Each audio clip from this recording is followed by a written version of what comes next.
Oh, I forgot it's got a gap. It's a little bit of a pause here. I had had enough. Well, you drove out there into the middle of nowhere and had some sort of loud verbal display challenging ET in general out in the middle of nowhere? That's what I was doing. I actually had a pistol in my hand at the time. I was really ticked off. When I was having this fit, I was waving the gun in the air, okay, and I had this fit. And at this moment, I said, okay.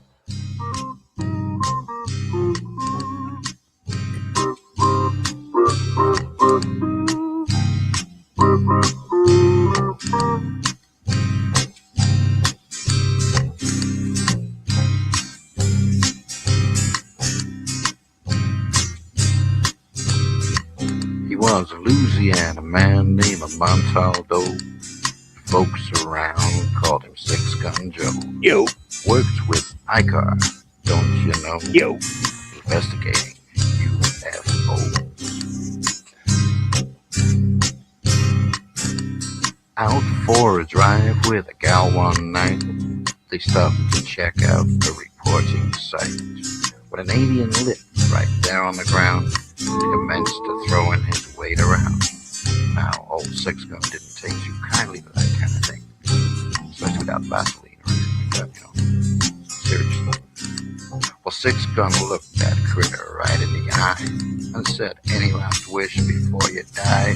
Yo, reached for his gun, quick as a twitch, and said, "Fill your claw, you son of a bitch." Now a legend spread across the land about this pistol-waving man. But if you're from space or from Earth below, you don't give no lip to Six Gun Joe.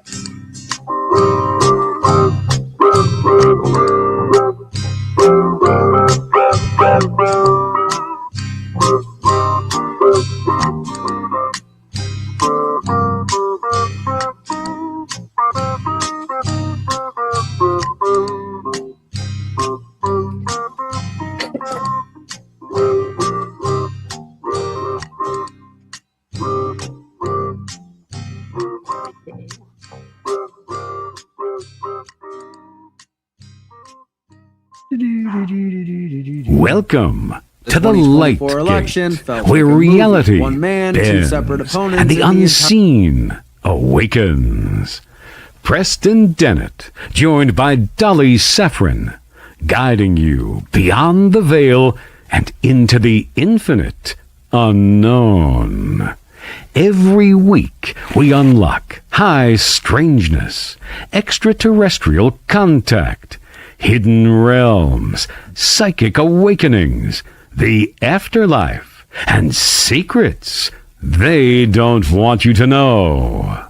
Step through the gate, and if you feel the calling, subscribe to the channel and share it with those ready to awaken.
Welcome to the Outer Realm with Michelle DeRoche and Amelia Pisano.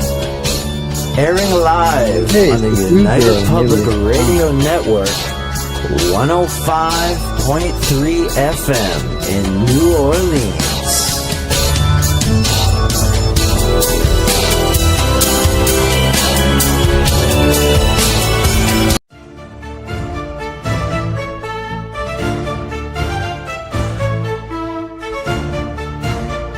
This is the weird album.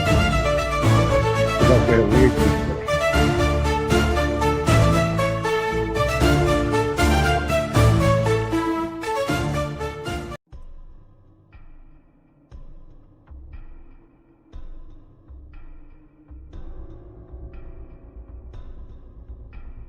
Welcome to Don't Whistle at Night podcast, where Navajo legends echo in the shadows.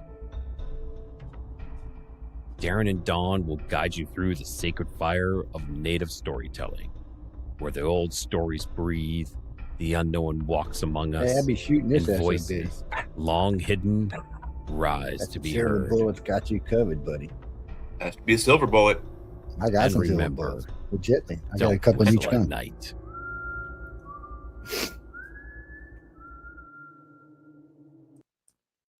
The night has come, it's cold and losing my control.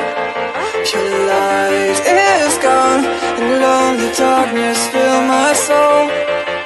I wish that you could save me from my isolation. It's way too complicated. Let's stop this conversation. Let's stop this conversation. We got no relation.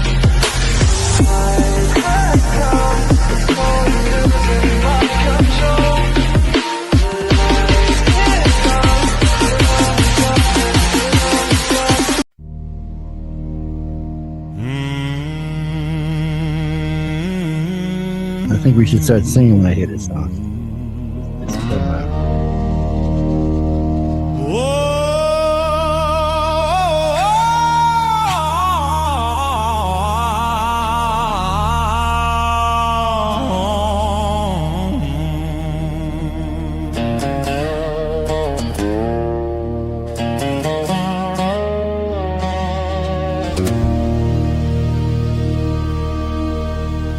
Two real cryptid legends doing what they do, bringing information for me and you.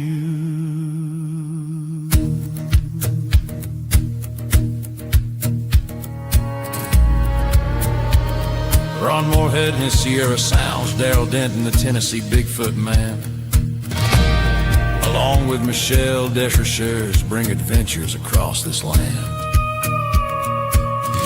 So much information brought to you each week. Actively out there looking is the truth they seek.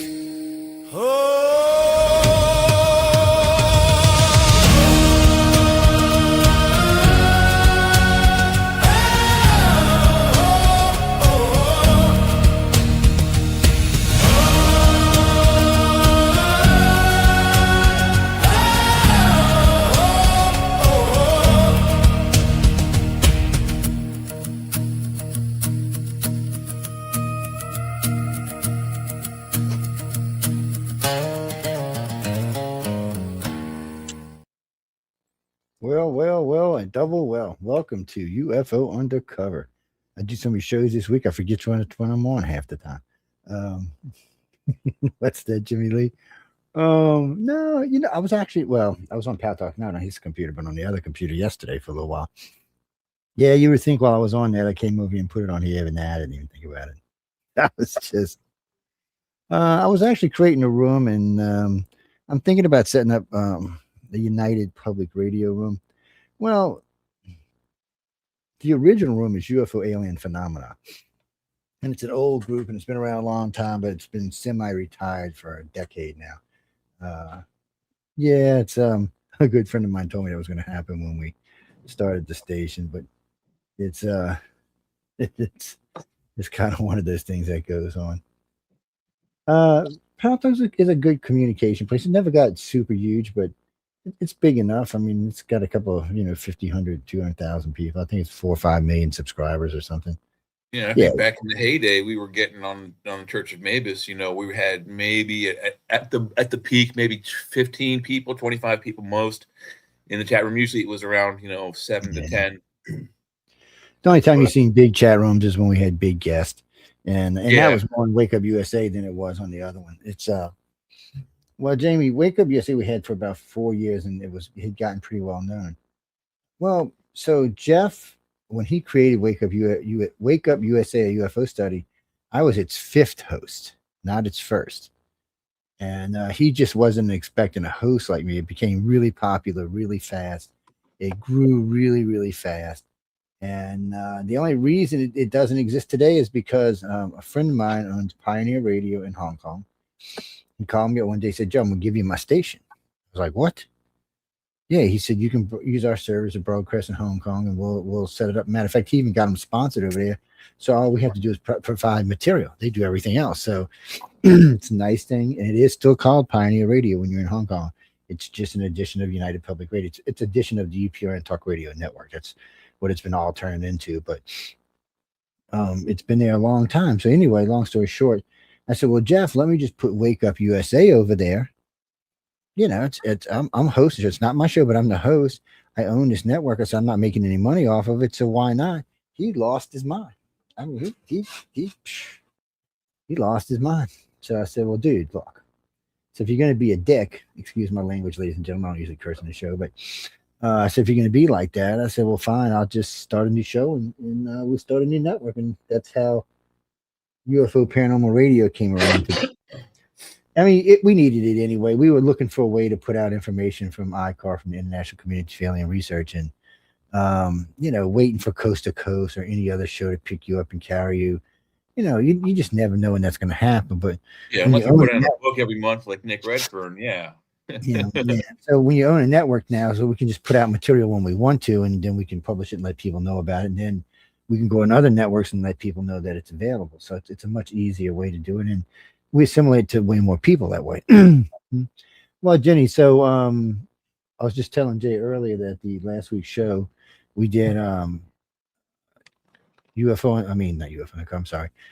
News on the flip side last Friday, and we were talking about the economy. We talked a little bit about what's her name getting kidnapped, and a couple other things.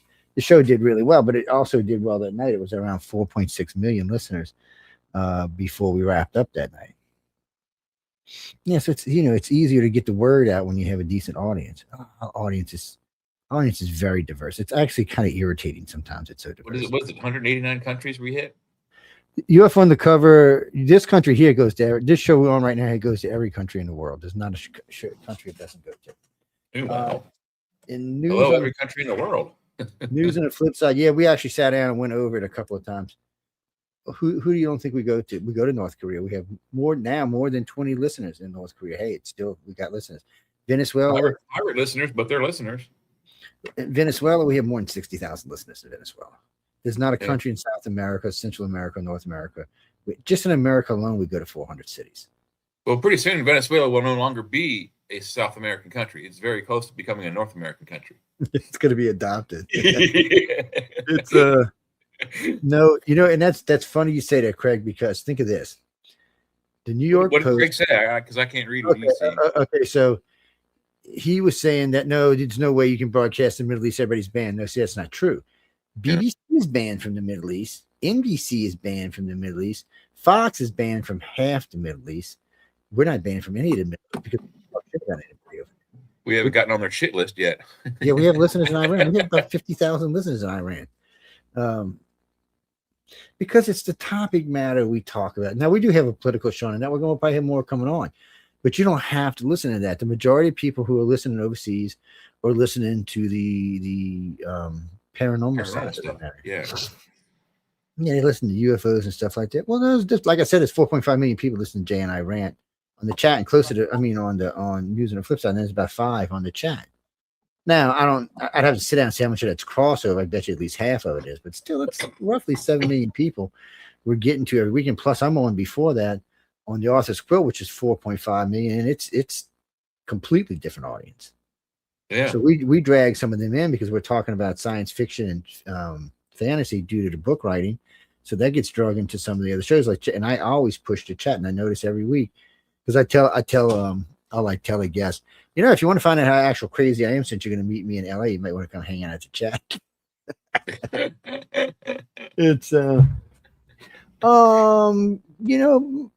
Michael. So yes, we are on NBC radio somewhere, just like we're on Amazon radio. Well, Alexa finally figured it out on Amazon. So Alexa, you can ask Alexa camera. If you tell Alexa podcast and United Public Radio, she'll find us. Bam. Yeah. And most of the time she carries us live, but not all the time. So, well, she's carrying in sync with what we're doing. Yeah. Google's got us. Google. I don't know what's going on with Google. So, Google had this big project they did. This big, where they were every archive they could get, every podcast they were going to put everyone on and keep them forever for prosperity, and they quit. Well, I mean, I could have told them that. I mean, we produce a lot of podcasts.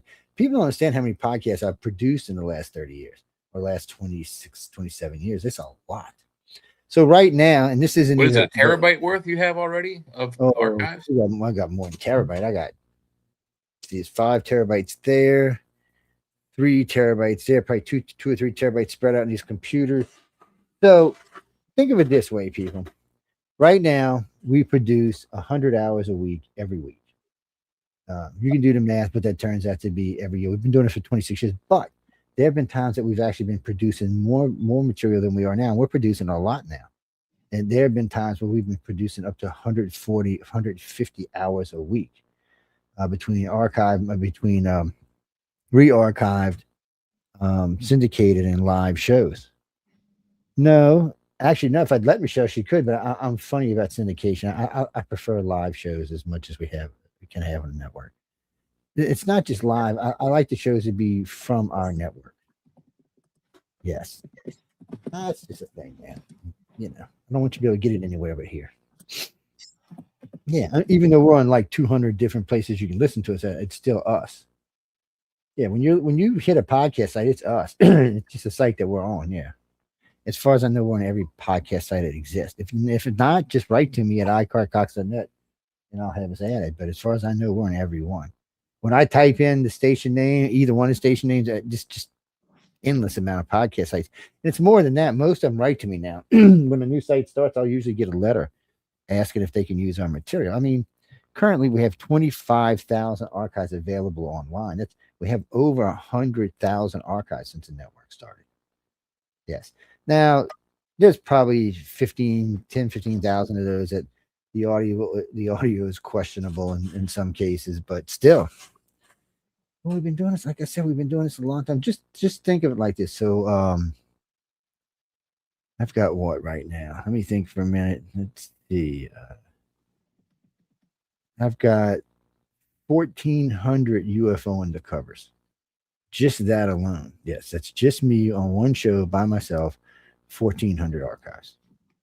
Now, I think about it for any of the long shows like News on the Flip Side, which aired more than News on the Flip Side in the old days, aired 2 main shows and 4 side shows a week, every week.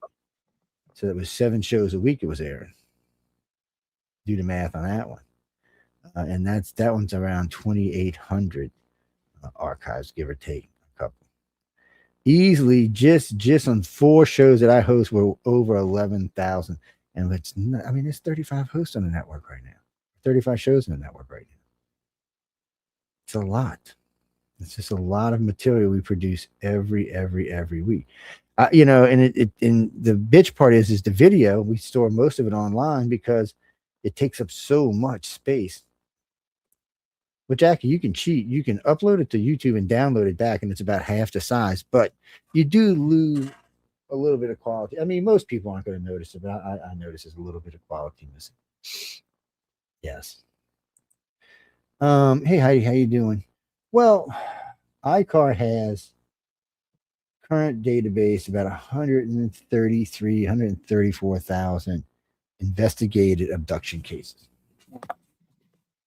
As an old friend of mine used to like to tell me, who's now gone and passed away, how many of them were good? Because I used to always get shit. Not all aliens are bad. Not everything is bad. There's some good cases. Well, there are good cases out there. What's the percentage of good cases to bad cases? Mm-hmm. Still, though, you got to think about it. They're hiding their activities from the bulk of the planet. So, is it for good? Is it for bad? We don't know. Well, see, it's all in the way you look at that, though. As far as ET's concerned, it's true. It is objectionable, yeah. Well, because they've told everybody they feel they need to tell. Yes. So if you're not, haven't been taken or haven't had an experience, then yeah, they don't feel a need to tell you. You're useless. But on the same token, Joe, those same people that are aware of their presence, they are not necessarily aware of what the Great Experiment is. The only thing that the only rumor that we really have about the experiment is that it's almost over. Maybe I'm not even convinced about that. It's not that. It's this. So it may be coming to a close in their time, but not in our time. So let's look at it like this. This thing's probably been going on several million years. Nobody likes to talk about it, but it's at least a couple million. And then I would give or take, depending on how long it takes us to get from point A to point M, will be probably 500,000 years. Yeah, but if you look at how fast we've gone so far, we're catching up quick. I mean, in just the last 126 years, we've gone from steam power to we're getting ready to send a new engine to Mars that will get us there within weeks instead of months. Yes, but the problem is if you look at a human's history, every so often we're set back, we're stopped. Yeah, and it's not just it's not just World War. When you go way back further than that, all the crusades, the burning of the libraries, the flood, those 12 things. What were those things in Egypt? According to modern day literature, the Crusades alone, the Spanish Inquisitions, were enough to set us back 500 years. There were so many people murdered, and so many books burned that they said it set us back 500 years. And we got lucky that people like Leonardo and a couple of the other ones didn't get killed. Somehow they skated along. Leonardo almost did. So did Galileo. Yeah, I know they came close, a couple of them, but it's still. And one of them actually was. What was the guy that had to eat the hemlock?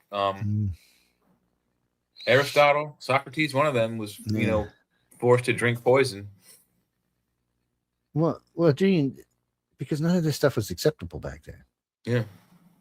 If you went against the generated status quo, whether it was a sun-centric universe or an Earth-centric universe, if you said the opposite of it, you were usually hung by the neck and flayed by hot brands of fire until you died. Just the fact that Nostradamus used to do predictions and were correct, he's lucky he didn't get burned. That's why he had to obfuscate his predictions in basically metaphoric rhyme. He's just because all of that set us back. The Library of Alexander alone probably set us back 1,000 years. More than that. So, if we just do modern, you figure we're at least on a very easy note, we're at least 2,000 years further back than we should be. We should be 2,000 years further ahead than we are. So right there, and then that's not counting all the wars that's going on. No, don't get me wrong. We invented a lot of shit during wartime. Unfortunately, a lot of good shit does come out of wars. A lot of bad shit does too. Several things happen to the winning countries at the end of the war. Their economies go up, and then several things happen. They get medical and pharmaceutical technology increases because they had to improvise certain things on the battlefield. So certain new surgical procedures and all kinds of medical technologies have come from the battlefield. From Korea, for example, we got the hemostat. Everyone knows what that is. Most people use it now to hold a joint instead of closing off a bloody vein in a surgical situation. That came from World War II. Neosporin, everybody uses that on a cut. Again, Korean War. Those are technologies that came directly from that war. Now, Christopher, is any of that alien technology? Probably not. Technology of necessity. Yeah, you never heard mothers eat. Yes, there you go. Well, two things for the hemostat was one because there's so many arterial damages from the newest weapon in Korea was basically like these landmines and then certain types of well, you see the ones that in like Rambo, I forget what you call them, but they're like punchy stick kind of things, traps and little tiny divisive devious devices that injure the legs with sharpened sticks. Sometimes they're covered in like feces or other things that make the wound infested with bacteria and other things to make it worse. So because of those kind of things, the hemostat was needed. Because of the environment, the actual atmosphere of the area, infection was a really big thing, and they ran out of antibiotics very early on in the war, and so they started prescribing gin and tonics to people who got malaria because it kills those bugs. And then for certain wounds to stop gangrene, they needed something to kill the bacteria, and boom, you get Neosporin. Okay, and invention is the necessity. Yeah, they absolutely needed it. Is the mother of all invention. I'm sorry, I couldn't spit that. No, no, we're not actually talking about that. We're going to be talking about abduction cases in a minute, but no, we just opened. We just opened up a couple of things. So there's a case I worked going back. Oh God, when is this? This is 2026. So this was just got out of the military about a year and a half. So this is late 80s sometime, and I just got back into the field. I was talking to people, and we were doing some work for MUFON for Walt Anders, just basic research stuff like that, looking up UFO stuff. We were definitely into the abduction thing, so we were always looking at, which we weren't supposed to, by the way. When we were MUFON in the beginning, we were not supposed to be looking at abduction stuff. As far as they were concerned, it really didn't exist. It wasn't part of the phenomenon. So, but I couldn't help myself because people were telling me stuff was happening, so I was asking them. But anyway, so this lady calls me up and she's telling me this, and I send it over to the report over to MUFON, and they're like, "Oh, Joe, she's probably crazy or something. That kind of stuff doesn't really happen."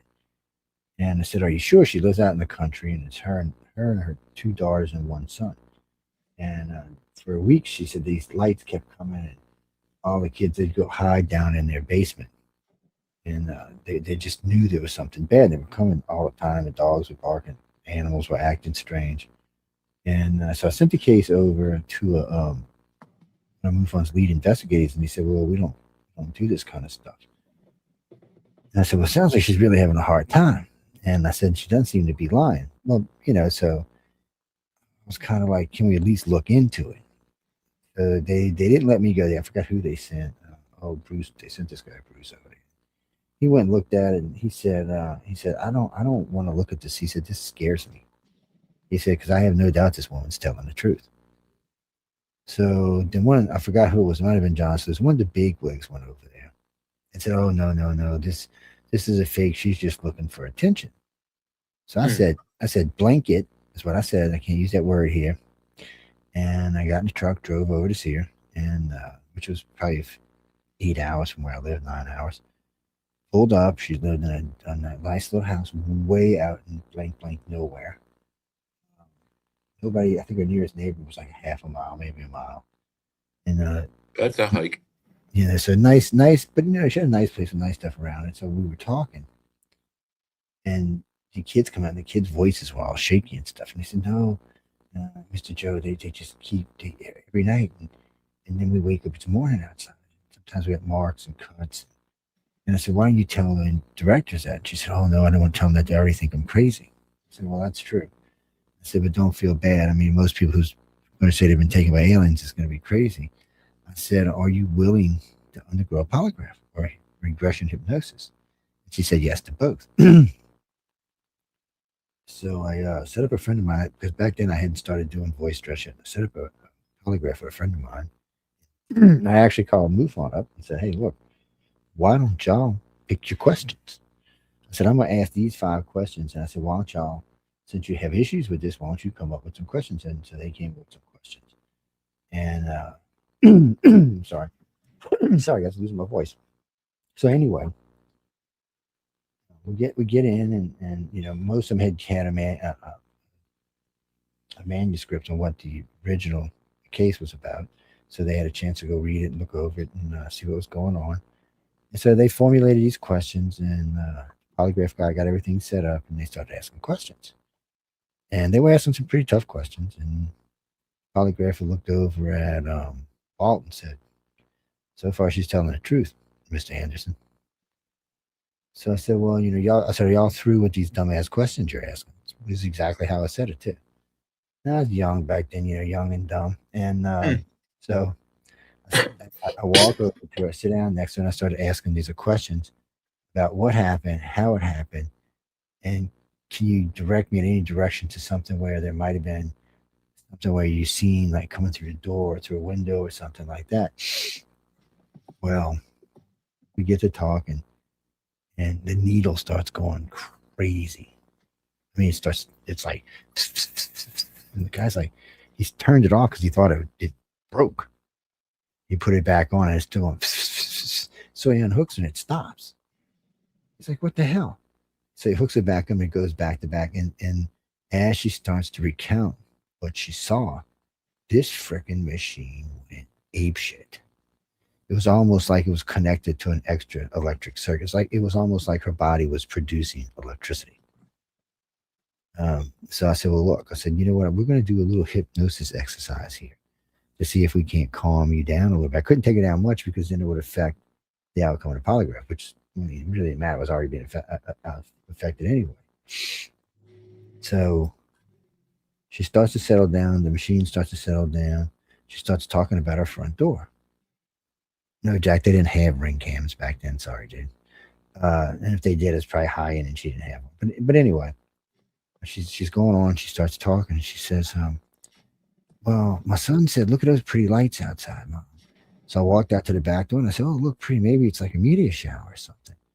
And she said, so as I opened the door, she said, this thing was just standing there.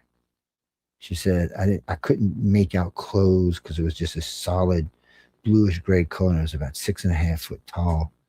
And I remember it was at least that tall because it was standing on my second step. And she said, I'm not exactly sure. I'm like 5'9". It was taller than I was. And she was on the top step. I was like, well, okay, that's a nice amount of information. She said, and for some reason, I didn't want to look at its face. I was fixated on its body like it was kind of stretched or something. She said, and finally, she said, I think one of she said my oldest daughter walked around the corner and just flipped out, starts screaming, starts hollering, starts running. She said, so I turned around. She said it was like slow motion. She said, I started turning. And she said it was like I was turning in some kind of liquid. She said it was just hard to turn. And she said, the next thing I know, about halfway through the turn, I was just stopped. And I was watching my kid run almost in slow motion as this two beings go past me, and the one's still standing in front of me, who has now got this bubble around my son and is taking him somewhere. He's walking him down the walkway down their driveway, basically. While these other two were inside. Or the other one. Chasing the daughter. Yeah, the two daughters. It was two daughters. Oh. And so the oldest daughter said it when he finally touched her, it was like a whole lifetime of memories flashed through her head. And she said it wasn't my memories. It was very scary. She said it was like the end of the world, people being destroyed, people being eaten, things all over the planet. She said, but it didn't look like Earth. She said the sky didn't look like ours. She said I didn't really know what I was seeing. And she said then all of a sudden it felt like something just clamped down on my arm, like they just bit down on my arm. Ouch. And I'm thinking, well, I never heard a grave bite down on anybody, but this is way back in the day. So you got to, I'm thinking, well, maybe, And she said, and then as it did, it grabbed my sister and pulled her, and she just like floated up and was level. He had her hair in one hand and me pushing me on this thing in another one. And this thing is still clamped to my arm. And as we're getting, she said, as they're headed out, she said, I can still see my mom's eyes are like huge because she can see what's going on. She can see her kids being taken. And she starts screaming. And she said it was so weird because it was like in slow motion. She said the scream. She said, I knew what she was saying, but it was like, it's just really slow, slow, slow. And she said, we go by and I was trying to reach up. She said, I couldn't get anything to move. She said, my body wasn't moving at all. She said, I was petrified. And she said, at one point, I thought I felt blood running down my arm and my leg, but I couldn't move my head up enough to see if that's what it was or not. She says, I remember they brought us in this room, threw us in this room, were pretty rough with us. And there was other children in there, and they were all screaming and crying, and a bunch of them had bruises and marks and cuts on them, and were telling us these procedures were coming, and there was nothing you could do about it. Meanwhile, Mom's saying she's still at the house. So she said the alien's still there with me at the house, and I still feel stuck. And I remember he reached up, and what I thought was his fingers, it might have been something else, and touched me right smack in the middle of my head, and I just blanked out. She said, I remember I was gonna fall and hit the ground, but whatever field they had me in caught me. I just went limp, but didn't actually fall. So she said, I remember that happening, and then I remember waking up aboard this ship. She said I had no clothes on. I was in this tube-looking thing that had all these different instrumentations. She said these experiments were horrible. They were painful. There was no pain medicine given. She said they broke at least 2 bones and refixed them while I was awake. And she said there's a few other things that went on. She said some of the stuff was so painful she just couldn't talk. She said it was like they didn't understand pain. Like they couldn't understand why we were reacting the way we were. And she said, then I started screaming, please don't do this to my kids. They won't understand. It's very, very, very painful. And she said, all I remember is this thing looked over and said, no, we have different plans for your children. She said, if I could have got loose, I would have broke its neck. She said, I was so frustrated and so angry and so mad and couldn't even move anything. She said, I couldn't even blink an eye. She said, and everything. She said, it's like every smell, every taste, everything was heightened. She said, it was very, very strange. And so she said, I'm laying there.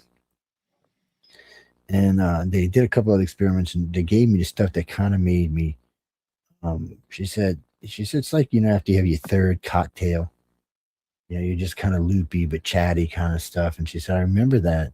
And she said, then I remember seeing my daughter being wheeled in next to me. And she said, at that point, they proceeded to remove her right leg completely. And she said, it freaked me out so bad because they set it on the top of the gurney looking thing. She said, not even a gurney. It was like an air thing floating around. She said, it was very strange. She said, they removed it. They did something. She said, I remember them putting something in where the bone marrow would be and then putting it back together. Wow. So an implant. Never heard of an implant be put in bone marrow before, but I guess that was a first. Sound like but she was awake for the whole thing and no pain?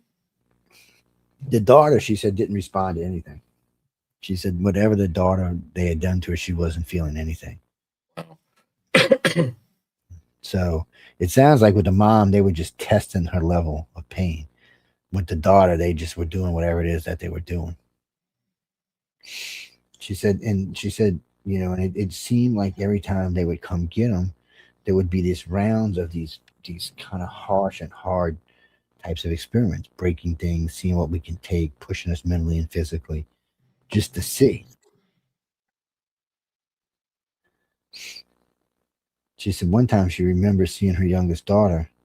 Her whole face was black. It was like somebody just had beat her with something, and her eyes were all black and blue in her face and her nose and her cheeks.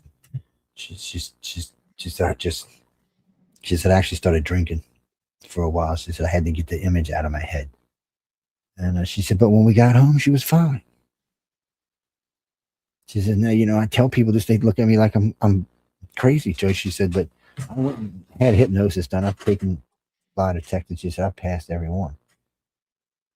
She said, and some of the stuff which I can't talk about here because it has just say bad connotations for a PG rated show, were also done to them. Some really nasty, horrible stuff. And then she said her little prince, she said they didn't touch. They kept him in this room with these other kids, and they played and kidded around. And she said, matter of fact, he has no residual mental damage or anything from it. There's probably no recollection of it either. Yeah, she said, but he doesn't stay for some reason. I said, well, it might be an age thing. I said, they don't really like to start experimenting on YouTube puberty. And I said, and both of your girls, I think one was 13 and one was 15 or something around there, 14. But and they basically also not have been interested in the boy. And well, I mean, I'm sure they do, but I mean, I've never heard of them harm a child that was below puberty age. None of them. They just don't think it's correct. Now, I have heard them like throwing them in with some reptilian kids and letting them fight it out. But other than that, they'll do things like that. Nothing where anybody's going to get hurt really bad. So it doesn't seem like they do that. But once they hit puberty, and I've said this a million times, so on a million radio shows, once they hit puberty, from about puberty to 30, they do some horrific shit. Not to everybody, and it's not all the same for everybody, but they like to, the side story here. One of our contactees, had gotten taken, and we were helping her go through a lot of stuff. And she said, and she got religious, and she said, "Oh, I started praying Jesus, and they stopped." She said, and praying Jesus made it stop. I said, "Wow, that's cool," because from what I've always heard, it never really made them stop. But anyway, she calls me in the middle of the night, screaming, crying. I'm like, "What's the matter?" "Oh my God, Joe, they came and took me." And she said, "I was sitting there thinking, well, what did they do? I'm safe. I'm safe. I'm safe." She said, she watched him remove her spinal cord and set it on the side of her, and then told her, "What your God's going to do about this?" Now, what's scary about that is we had another contactee earlier. They took their eyes out and faced them back so their eyes could see their cells, and said, "Ask your Jesus to fix this." So obviously the Greys don't believe in the same God we do. No, but one or more of those alien races did impart both a king's list for a way of ruling the masses and keeping control, and religion in another way of keeping control of the masses of people, so that there wouldn't be just plain old chaos down here. So for whatever reason, they very likely in their evolution, it was probably very parallel to ours. So at some point, a billion years ago, however long their civilization's been around, when they were in our current era, as we are, they probably had their own types of gods and superstitious religions. Well, they've grown out of them. No. The reptilians and the humans have a religion. Reptilians have a singular religion. And they talk about it quite a bit when contactees get taken. The Greys will tell you that they understand God far more than we do, because they're 1 billion years old and they actually understand what God is.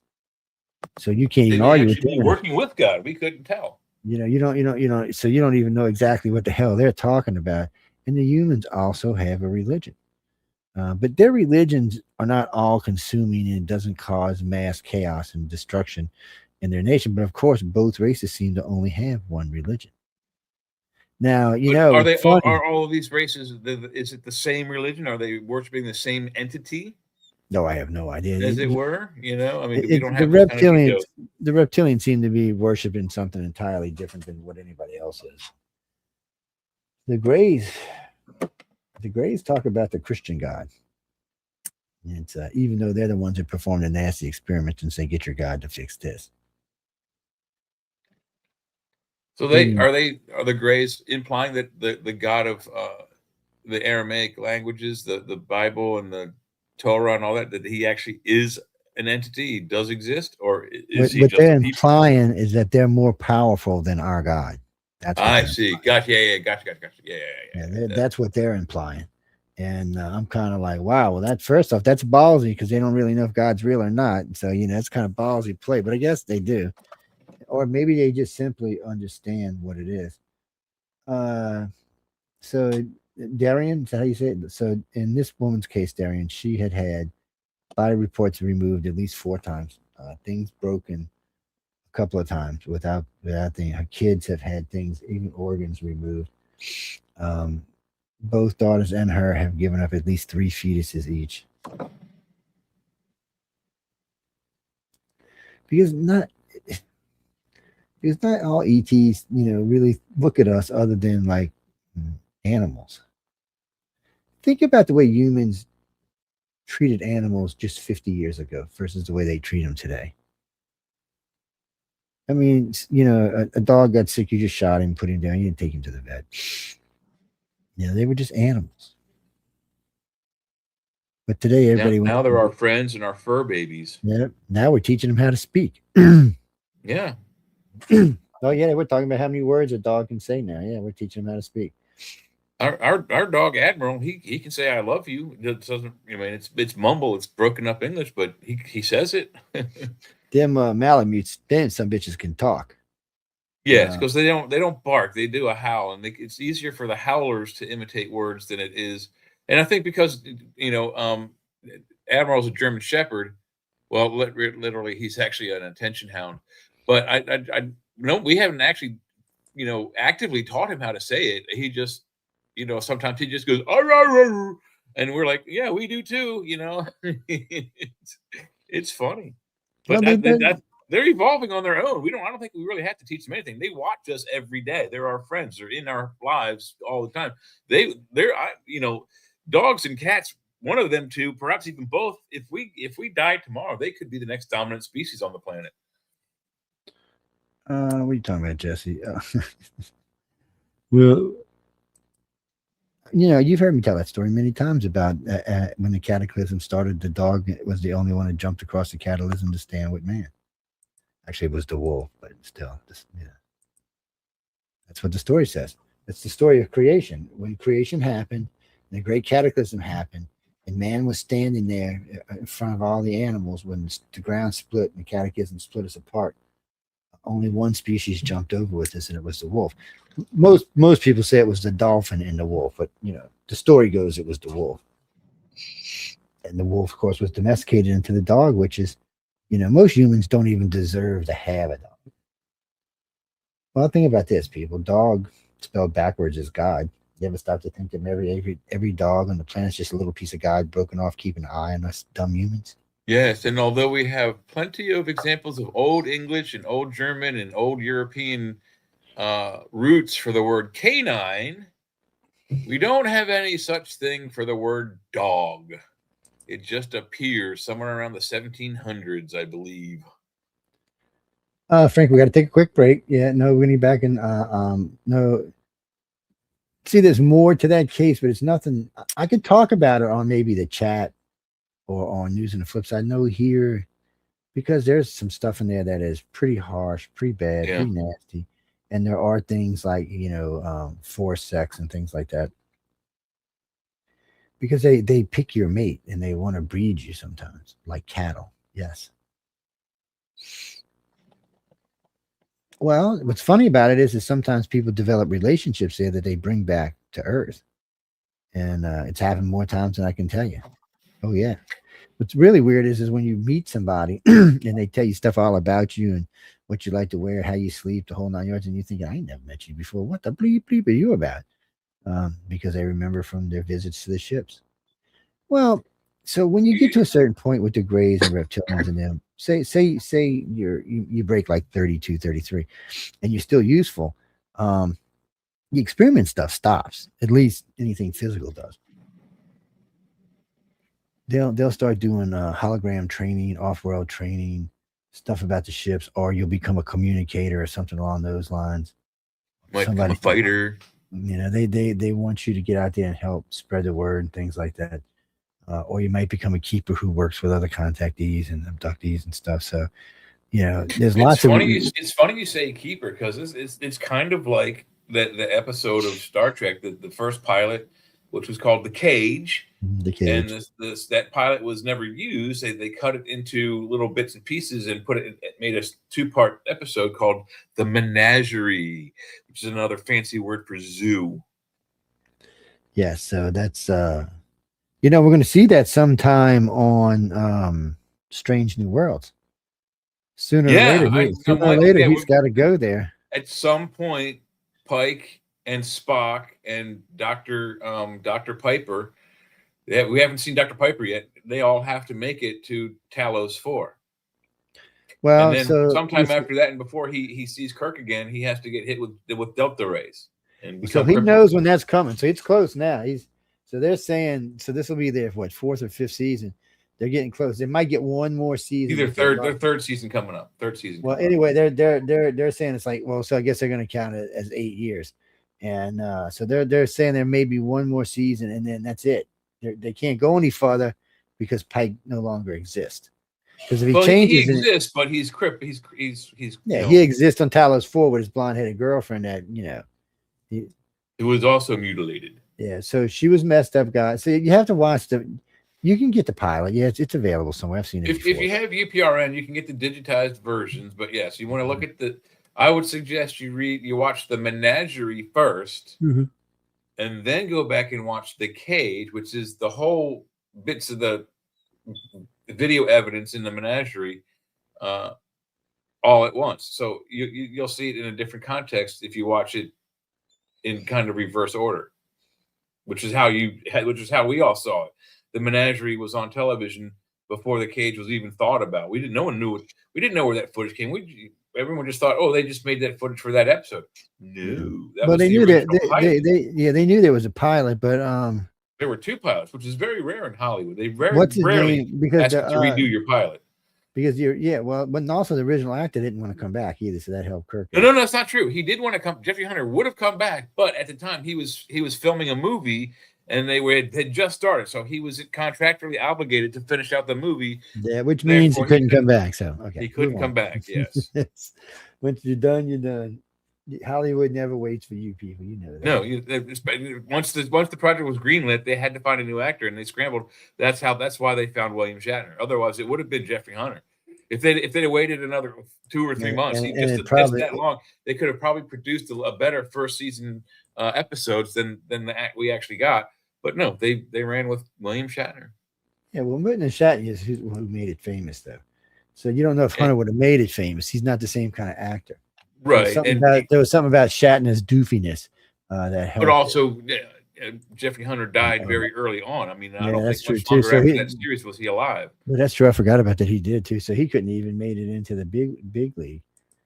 Wouldn't have made it to the movies. Wouldn't have made it to the convention scene, which would have been a shame. Because, the brand, if he had been the captain instead of Captain Kirk, had it been Captain Pike, would the show have had the following it does today? It may be one of those things like Star Trek. Well, I've never heard of it. You know, probably would have been. Possibly, yeah. We're going to go to break. We'll get back talking about abductions when we come back. No, we were just getting ready to go to break. That's why we switched topics for a minute. I think Mark Cohen's on. I think that's who it is. Walking in Memphis, I think that's the name of the song. But anyway, we're going to chill out. We got a couple breaks when we come back, and we'll do that. And then I'm going to finish up talking a little bit about that case, and then we're going to get into another case. What do you mean? I got some seriousness, guy. Okay. Janice, I'm sorry. This is a PG rated show. It always has been, always will be. Because it allows us to put out information without being rude, nasty, and crude.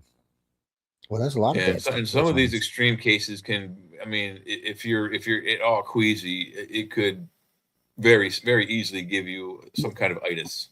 Well, Jay and I have been talking about doing a UFO special on the chat because it does allow the chat. The chat is technically it's an X-rated show because it's not because it's porn on. It's just because some of the topics are way adult topics. Yes. Well, R just doesn't quite cut it. Yeah, and NC-17 is the better choice, I guess. Yeah, R just doesn't get it. I mean, some of the language we use and the amount of it we use sometimes is just beyond R. Yeah, I think if you use the F word and R more than like 3 times, you got to change the rating. I used to think Yeah. R was the top ratings. I didn't know. Yeah, and certain kinds of violence too. For example, some of the first really gory movies, like I think the first Gladiator movie with is it Charlton Heston or whatever? Some of the gore effects in that were so extreme that movie was given an X, and the director fought them for months. It was delayed in being released because it was X rated, and they had to go back to the studio and edit it some more until they got down to an R. But anyway, guys and girls, we're gonna go take a break here in just a second. Yes, we are. And like I said, there's about 4 minutes on the song, probably about 4 minutes in breaks. So about 8 minutes. Go get you some coffee. Go get you a snack. Go get you some chocolate cake. I don't know. Yeah. Vanilla And cake. if you're thinking about me and poor hungry Joe, you could bring us back a sandwich or That's a right. pretzel or something. I'm trying to get my teleporter working. So once it's working, I'm gonna I'm still waiting for my goddamn in the wall replicator for food. Replicator, 3 tacos hot now. Boom. That's supposed to be matter synthesizers in DC. Do what?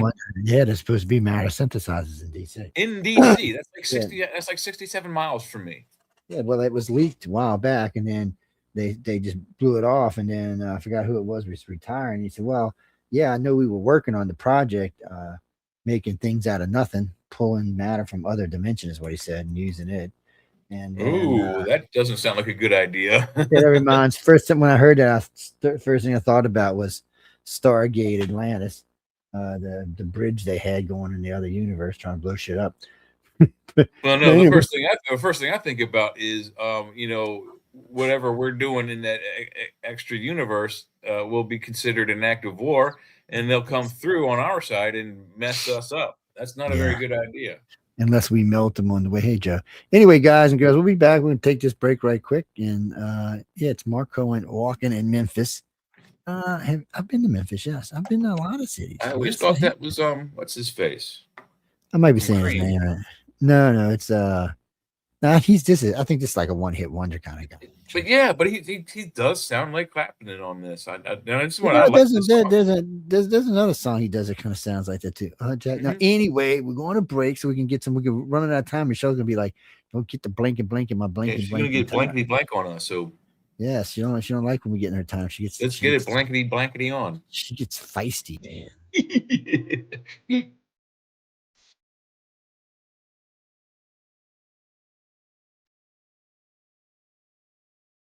Suede shoes and the plane.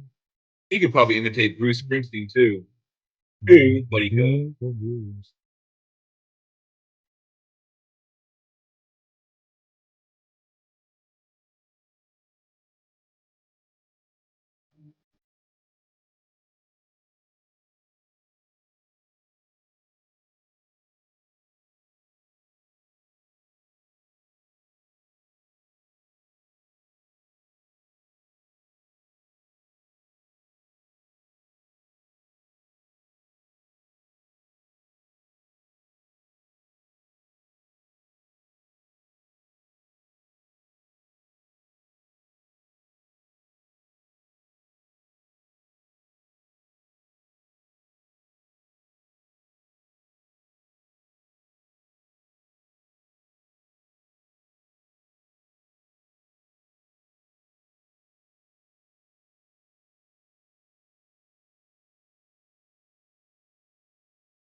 Oh man, the amount of drunken people out there is gonna be.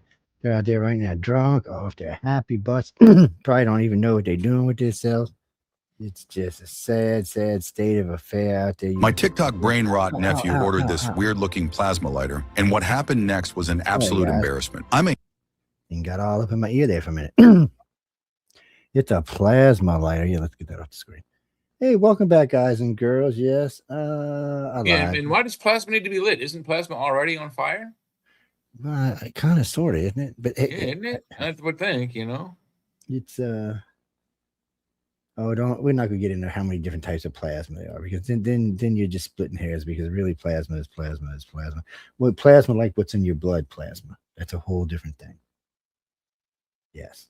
Well, you better hope it don't catch on fire. It's in veins, my friend. Yes. Yes, we have plasma. Matter of fact, usually when they do a blood transfusion, when they're taking blood, that's usually what they take. They don't actually take the blood. They usually put the blood back in. Mm-hmm.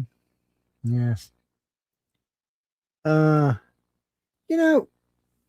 You mean aliens? Well, the aliens don't pay you for your blood like the clinic people. Yeah. Yeah, well, if you got an RH negative, you can probably get $100 a quart. Yeah. I don't know how often they'll let you do it. Craig says they let you do it every other day. Donate that shit. I ain't donating nothing. You got to pay for that stuff. If you eat raw steaks in between, yeah. I got rare blood. You want my blood? You got to be paying for that. Mm-hmm. There's one thing in common that all O negative people have. I can't say on this show because it's a PG show, but it starts with an A and then the other word starts with an H. Yes. Ends with Hall. They all have it in common, all of them. Big egos, they can't help themselves. Round, wrinkly, and stinky. Especially them a-holes that were born Aquarius, they're even worse, man. Oh, Jesus. What do you mean Libras are crazy? How do you think I got on the network? I'm a Libra. Yes. I know several Libras, yes. Especially a very big Libra. Yes, big influence in my life, yes. God's a Libra too? I wonder what God actually is. When's the zodiac? What's his sign? So wait, no, he's a Pisces, right? When's the zodiac start? Aquarius, I think. Yeah, they say that, but I don't think that's. Well, I think it used to start with Ophiuchus. Libras are crazy. Yes, it's a Gemini. I mean, a Gemini's even worse, but Geminis. They're schizoid. Schizoid is what Geminis are. Oh yeah, it's two different personalities in the same head. It's gotta be rough. Libras just like to be balanced. It's just you just don't know what side they're gonna balance out on, the good side or the dark side. Yeah, they can go good or bad. Yeah, that's just how they are. Aquarians, no, we like to save the world while we're partying so much we can't see the door. Gotta have some fun while you're doing it. That.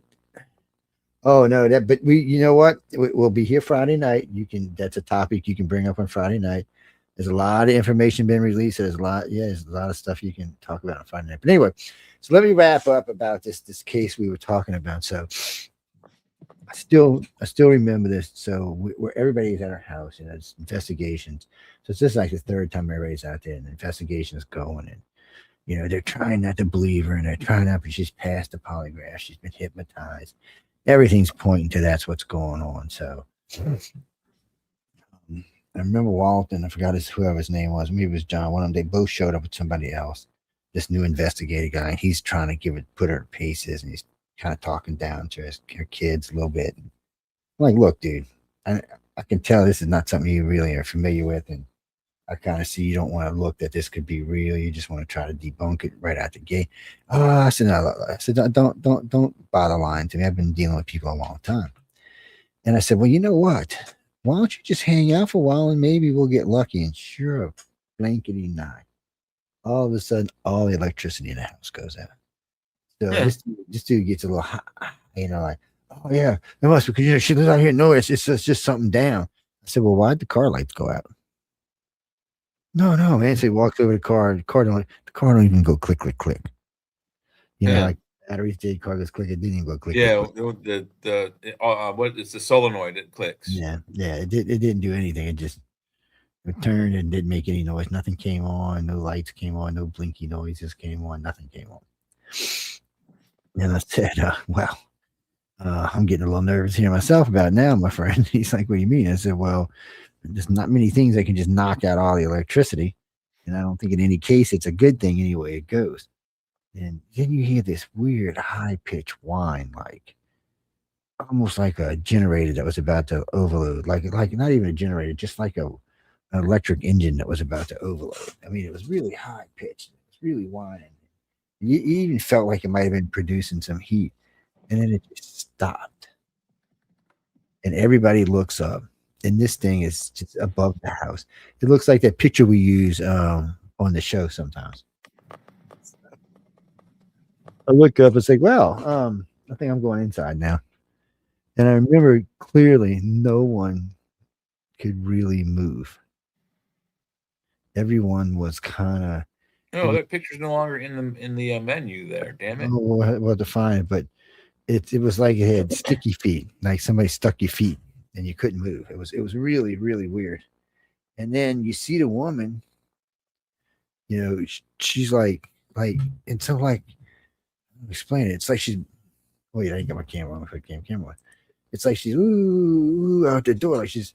I'm like, it's not even carrying anything. It's just like angelic. I don't know. It was really weird to watch. And then you see the three kids, and they're just got this almost like the black children eye stare going on. I mean, they just kind of, eyes way out and just kind of walking along. And I was like, well, damn, this is a little weird what's going on here. So I remember, I forgot who it was, but one of the investigators was going to try to reach out to grab one of the girls. I don't know what this thing was or where the bleep did it come from, but it scared all of us.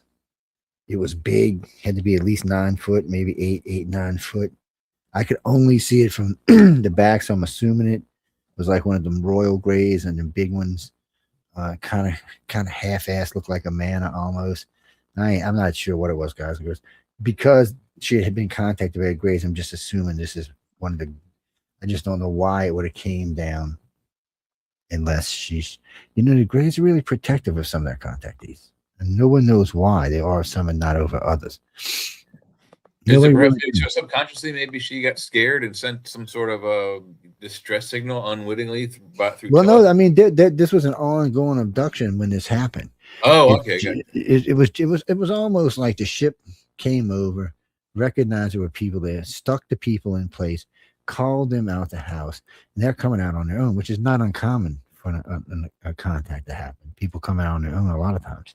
Yeah, they feel compelled to see what's going on outside. Well, Jesse, people don't like to say that because for movies and all, it's not all great when you just come walking out. They like it better when something's dragging you out or it's you screaming. Yeah. Pulling you through the walls while you're kicking and screaming. Yeah, so but a lot of times you just come out on your own. I still know this woman. I have talked to her just recently. Actually, she's still being taken. But so because of us, and it was a team effort, we helped her to become useful. I don't know how to explain it, but so contactees can deal with the Greys or any aliens for that matter. They can become useful for them. Reptilians like us, like we're like family or something. And before before 2,000 years ago, when Christ was born, reptilians were revered on the planet, not hated. That's why all the statues of them. Yeah. It wasn't until really the last 1,000 years or so that they've really been downgraded to shit. Well, part of it is the serpent in the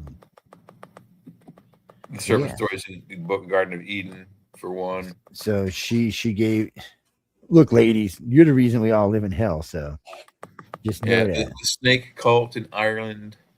it was a cult of snake worshippers, not snakes that St. Patrick got rid of. What's it says? Says because Adam didn't have no balls and say no. Well, he would have been alone. She wouldn't have to live with the snake. Didn't look like it was going to fare well from anywhere it was going to go. No, that story is the Christian version, but that story actually exists long before the Bible does. Yeah, it's many cultures. The story of creation like that. Well, because the myth has it that one day we'll get to go back. Not this race that throws stuff on the ground. Do you know how polluted Eve would be? I mean, Eve, how polluted Eden would be in just a week? God be going, y'all are evicted, man. Get the bleep out of here. Actually, Chris, if it's God like you think it is, I don't think it'll be God that deals with us. I think it'll be Jesus. That's probably why God had Jesus, so he didn't have to deal with our dumbasses. Well, sometimes I get the sense that God thinks we're beneath him, which is probably true. I hate to say it like that because it sounds so kind of cold, but it is kind of true. I mean, we're talking about an omnipotent super being that can create with thought. I mean, that's pretty If serious. you want to go with that explanation of it, if you go with the red and the flesh and blood story, you still have an advanced society that basically intervened in the natural progress of beings on this planet and turned them into us. Well, I don't so much. Well, oh shit! Hold on. That was probably the dog sitting on the door of my office making it knock. So, what's that, Jack? No. So we know something interfered in our development, and there's stories about it. I mean, the Sumerians have given some pretty good stories along with the Egyptians. The Mesoamericans, I mean, not the Mesoamericans, the Mesopotamians, sorry. Those are really the three oldest cultures. Well, let me rephrase myself. They were the three oldest cultures on the planet. They're the three oldest historic cultures. We have plenty of prehistoric cultures that did all kinds of amazing things. So I've talked about the Jomon people on here all the time. But then we had the two sunken cities off the coast of India. Those are 14,500-year-old cities, and they're as advanced as any Roman or Greek city that ever stood. So that shows society at a much, much, much earlier time. And the bitch part about this is before this, people, there's an ice age going on. So any other civilization that was out there was probably rolled over and crushed by the glaciers. I mean, we know the city off of Cuba is sitting in 800 feet of water at the bottom of the Gulf, I believe. And the evidence at the area of Pumapunku leads to not glacial destruction, but some sort of massive tidal wave that raged over the mountain and crushed whatever that building was. Whatever it looked like before it was knocked over was done so by a ocean tidal wave, because there is fossilized ocean sea life all over the sand and beaches of that area. How do you get sand and sea life creatures 13,000 feet up in the air? Well, where was it? There's two sets of mountains. One in the United States. I think the other one's actually in one of the Arab countries, where way up they found fish, sharks, whales inside the mountains. Just the bones, not. Yeah, well, that means that one. Now that just means at one time that was underwater. Now, were those mountains risen back then? We don't know. They might have been flat, laying on the bottom of the ocean somewhere, just collecting sediment, and then rose up one day. So we don't know if they were already there and they were underwater, or they were just made later on, carrying all that stuff with them. So or perhaps those were casualties of the flood. Or the casualties of the flood. Oh, Jimmy, don't even get on the flood thing. So, first off, the flood is before the Bible. I think it's in at least 4,000 or 5,000 years before the Bible. It's somewhere around 16,000, 17,000 years during the Younger Dryas period.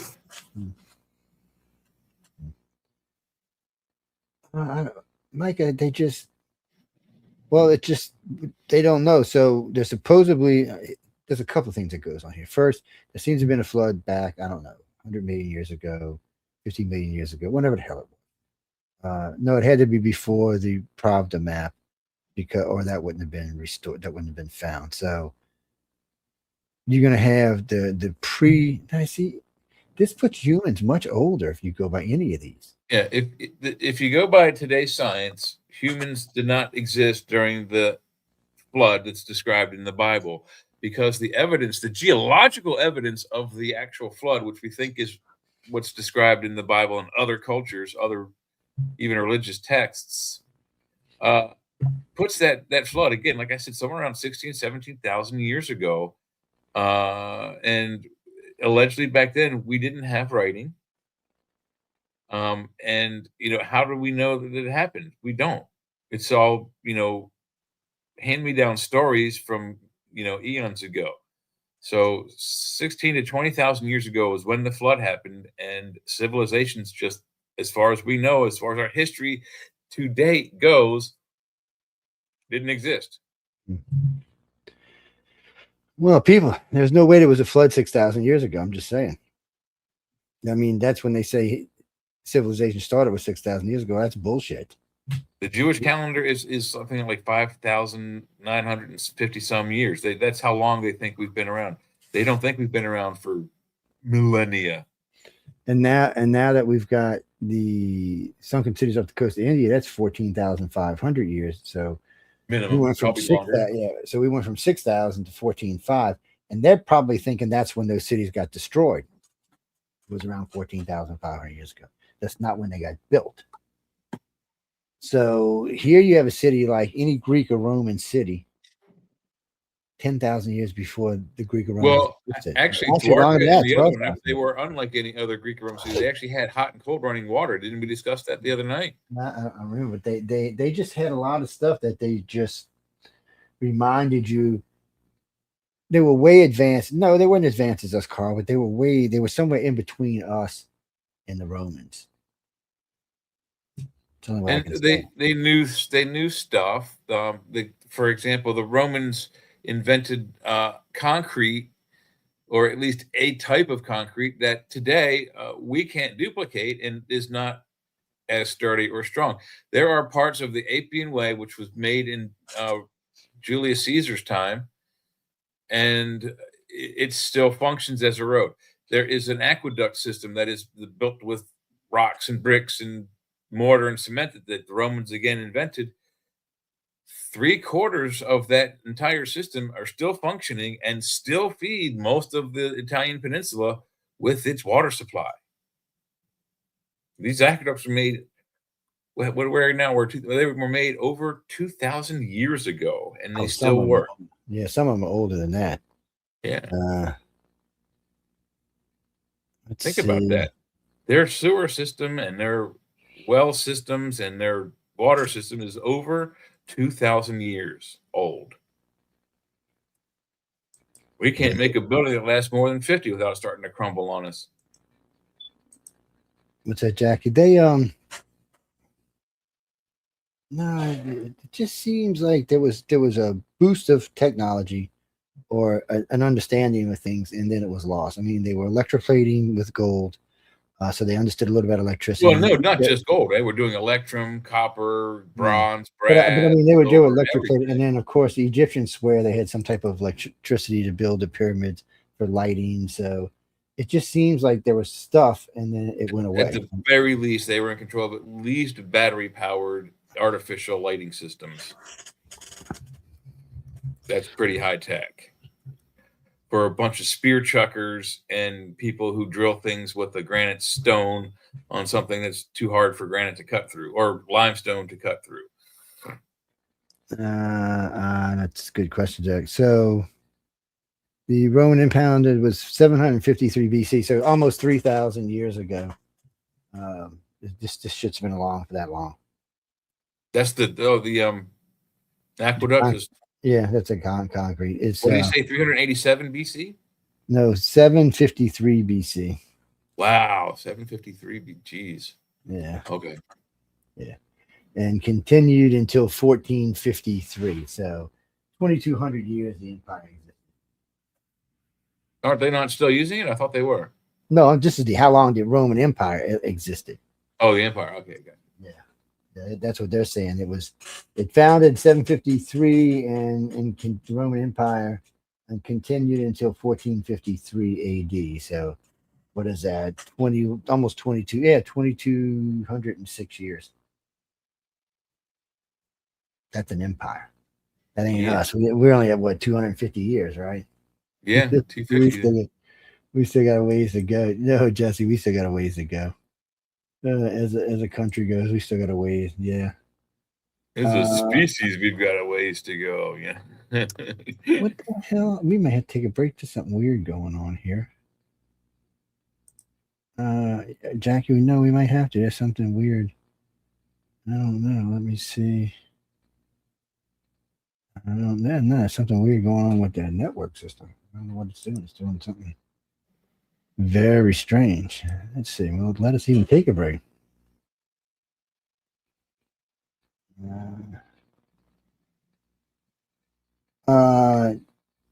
You mean the one where they used to turn that was just wicked when they called me about that. I mean, she said she was praying. This was actually later on she became one of my directors, Tree Sheridan. She said she was praying and one of her friends she knew said that when she prayed that it would stop. I don't know if it stopped or not, but obviously it didn't for her trees.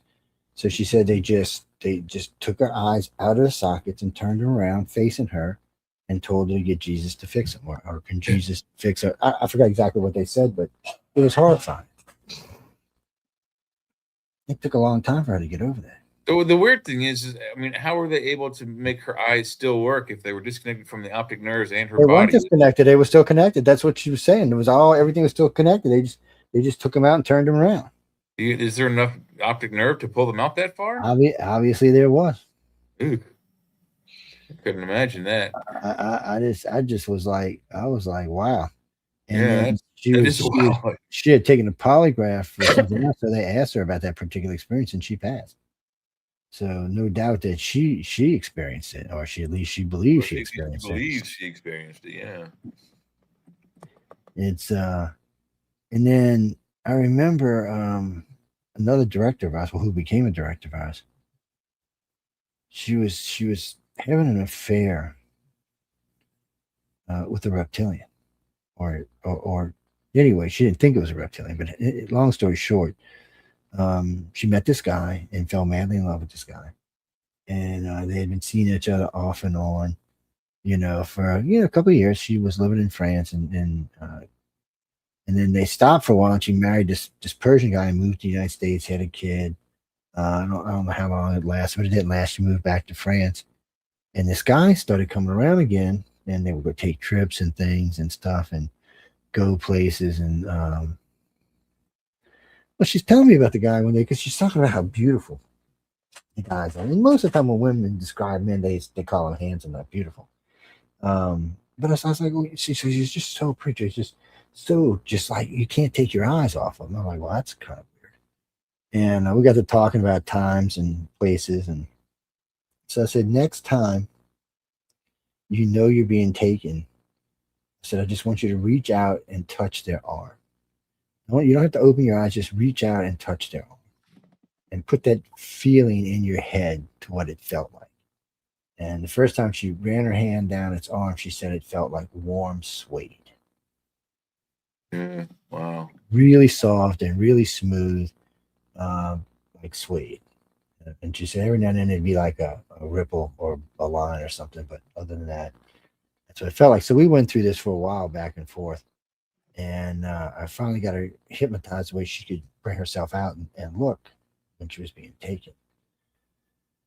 Anyway, they're doing a routine group of experiments on her, and she's having a hard time. And she said, I finally got my eyes open to look, and it was my boyfriend. I was like, what the is my boyfriend doing here? She said, oh, he must be a Millab guy. I'm going to kick his ass, right? That's her words exactly. And I said, well, what did he feel like when you touched him? She said, oh, God, no. And I'm like, what? She said she felt warm. She like warm, soft suede. She said he's in reptilian, isn't he? And I said, well, the only way you can figure that out is you. You got to break it and you got to see. So for the next, I don't know, 8 or 9 abductions, she just trained herself, and eventually she caught his ass outright. She could see, and it was not nice for her when she did it. He was pissed. Yeah, aliens actually gave a temper, believe it or not. And this particular one was pissed. He didn't physically harm her, but he did mental stuff that would make her regret ever doing it or ever think about defying him in any way ever again. They're very telepathic, not as telepathic as Greys, but they're still very telepathic. Well, think of it this way: these are evolved reptilians who have societies like ours, but not necessarily think like we do. Yeah, we have no idea how long they've had these mental powers. They could have powers so strong, so vast, that they could literally make us think whatever we want and wipe us out with like just simple thought. And within months, we'd be gone. Well, Marissa, Marissa, I keep getting asked people where they are. Where you are, Miss Marissa? LA. Oh, hey, man, I'll see y'all. I'll be out there pretty soon. I'm going after some press work later in the year. Yeah, I got her. Yeah, but what you got for us? Well, the aliens don't necessarily want to hurt us. They just got things they're doing, and really, I think a lot of their experimentation is winding down. I don't think their time on Earth is, but a lot of what they were trying to learn as well, because they've been here a long time, so a lot of it's winding down. But there's always going to be some things, And for the most part, it's kind of clinical. I mean, they do make some, deep relationships with some of their abductees, contactees, but for the most part, they try to keep it clinical. I mean, you can't. I mean, we have the same problem when we experiment on animals. It's not friendly to admit, but we do it, and sometimes if you're a doctor and you're trying to find a cure for something and you've developed a relationship with this animal, you don't want to stick an injection in that might possibly kill it because you've bonded with it. So yeah, I can see that happening, but that's the reality of the thing. They're people keep saying that they're alien. They're also very much so much like us that they're well, let's rephrase that. We're like them. They're not people. like us. We're like them. Yeah, they're as like us as we are. No, we're like them. They're not. They're nothing like us. We're everything like them. They're way older than we are, so we can only be like them. They can't be like us. Stripping away the technologies and stuff, the bare bones of it is that they're way cuter than we are. We're like them. They're like us, and vice versa. No, Jesse, it's like that. What's his name? Saren. He's the lead gray for Heidi's abduction. There's 3 of them, and his name is Saren. And he's been abducted in her family for, I don't know, 100,000 years at least.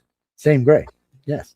So think about this. He knows her family very intimately in ways that Heidi will never get to know. You need to ask your gray about your family. Yeah, sure. You should always ask your gray about your family. They're way better than Ancestry.com. I'll tell you that much. They'll have a much better understanding of who and what you are. No, so getting back to the reptilians, Clever. So the reptilians look at us differently than the other 2 races did. The Greys kind of look at us like really kind of smart pets. Not they don't look at us like we're dolphins, but maybe elephants or something. They know we have feelings and emotions. But they don't really. I mean, they look at our planet and they look at us and go, "You some idiots," is what they do. Because we're our own worst enemy. No, we don't need aliens to invade us. We're invading ourselves. We're quite capable of knocking ourselves out. Well, in the long run, I think the races want to see us survive. If all they wanted to see us would die, we'd already be dead. I mean, any little advanced COVID thing could wipe us out. We already proved that to them. So, yeah, I mean, they wouldn't even have to. They don't need weapons to kill us. You ever see the movie Babylon 5 when they create the disease that's going to kill everybody on Earth? Yeah, they just wipe out all the humans and take the planet. But they haven't done that. They haven't. So they really look at us as worth saving. But they're somehow or another, they're definitely interfered. I'm sorry. They're definitely only allowed to interfere X amount. I don't know what it is. Maybe it's some council thing. Maybe it's some Star Trek thing. Who the F knows? But They're not allowed to really deeply interfere. The way I've understood it, and I don't think I found this out until probably around the 70s, mid 70s. But the way it works is allegedly they would help if 2/3, it's almost like Congress, really. It's weird that like 2/3 of the predominant governments on the planet agreed to their help. The race that calls themselves the Anunnaki, or that we call the Anunnaki, would have intervened in our behalf against the reptilians and other species. But they can. The council's not going to let them. They don't. That's what I'm saying. They would let us. They would let them intervene. The council would let the Anunnaki intervene on our behalf if 2/3 of the predominant governments agreed to it. From the way I understand it, if you're not X amount involved, they don't get to mess with you.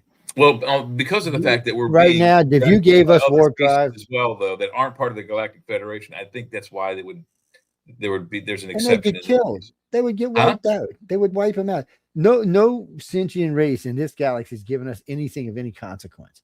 You cannot give humans technology like warp drives. We not only will we kill ourselves, we kill half the people in the galaxy. We would be out there conquering. Just think of Putin loose with some warp drive and some photon torpedoes. Jesus, Mary and Joseph. So they're not going to help us. What if Edward Teach were given a more powered space vessel? Before you think about anything else, think about this. None of the races we're talking about are divided races. They're all one race. They're not like Earth. Earth's 200 countries. There's none of them with 200 countries. They're all one race. There's one country. Even with the Dracos that are spread across God knows how many planets, they're still one race. They're actually from another galaxy, aren't they? Not the Dracos. The light beings are. The Dracos are. Oh, yeah. Light beings. More than likely, the light beings are from one of them ones that crashed into us. Because everybody's like, well, how did they cross all that time and space? And, I kind of wondered about that myself. And then I realized how many galaxies have crashed into the Milky Way. We don't know. Yeah, that's what I'm saying. So we have no idea. Jack, we might be from a different galaxy. I mean, Joe, that question's the same as asking what came first, the chicken or the egg. That's true. We simply don't know. No, that's the problem, Mike. I mean, we're just kind of so giving us any kind of anything that's going to let us into deep space. We should have been a deep space faring race 100 years ago. We're just not. And the problem is and even now they still don't want to let us do it. They're going to make us go to the moon, then they're going to make us go to Mars, and they're going to make us go to the baby steps around Jupiter. Walk before you run Then before we're going to get to Proxima, and they're going to say, okay, well, but they don't want us to lose because we can't agree. Then there has to be one government on this planet. No one in the cosmic anywhere is going to take us serious. Because they're not going to deal with 200 different governments. One planet, one government. That's all they're going to do. They're going to be like, no, we're 289 different countries on this planet. You think they want to deal with 289 bitchy, moany, give me this, me, mine, we, what? Yeah, no way. No, I don't know, Jack. So I think the UN recognizes like 198. And then there's some other ones. It gets a little weird.